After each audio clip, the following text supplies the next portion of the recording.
مسافر چې د کلی ناراضي نو بلا پیسې لګولې وي، په لکونو روپو ویزا او ټیکټ اخیستله او بیا دلته میډیکل او نورې ډېرې خرچې کوله. د ډېرې انډیوالۍ پکې لا بیلې او دغه ټولې پیسې غریب د 100 کسو نه په وطن کې په قرض راخستې وي. او بیا موږ پښتانه نور کار هم نه کوو،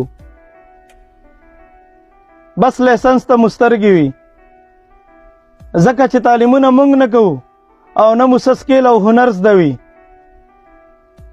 نو بس د راتلو سره په ډرایوینګ سکول کې داخله واخلو. په سکول کې هم بلا درهمونه لګي او د پیسو تباهي کېږي. تا به په قرض پیسې راخستې وي او یا به د 900 درهمو نوکر او لیبر وي، او دا بعضې استادان به درنه په دې کې هم چایو، سیګرټو او نسوارو ته سترګې نیولې وي او خړې کړې وي.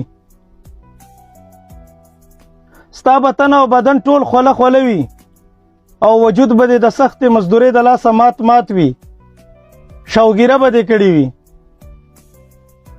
په دا ظالمان به بیا هم غواړي چې په 100 پیسو کې ووهو، او که بیا خرچې نه کوي نو خواري در سره نه کوي او ډرایوینګ ټیکنیکس درته نه ښیي. هسې به وخت ضایع کوي. ته به وایې چې لکه دوی ته تنخوا نه میلاویږي، خپل کار به په تا خرڅوي. کله خو به درته وایي چې 15,000 درهمه راکه چې پاس دی کم، ته به په خپله پاس شې.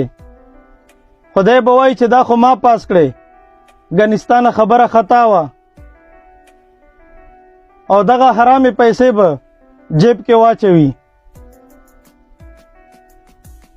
په دې ډرایوینګ سکولونو کې داسې استادان هم شته دي چې د میاشتې 15 او 20,000 درهمه جوړوي، خو دغه ټولې حرامې وي. د خدای نه وویرېږئ ظالمانو، یو ورځ به زو ګورئ، بیا به درته پته ولګي چې د سیره سو پخیږي. د دې لیبرو، مزدورکارو او مسافرو ازار ما اخلئ، په دوی ورخمیږئ. ټپه ده چې خندا لتا سره مزه کی، خندا لتا سره مزه کی، زه مسافر په زړګي سل غمه لرمه.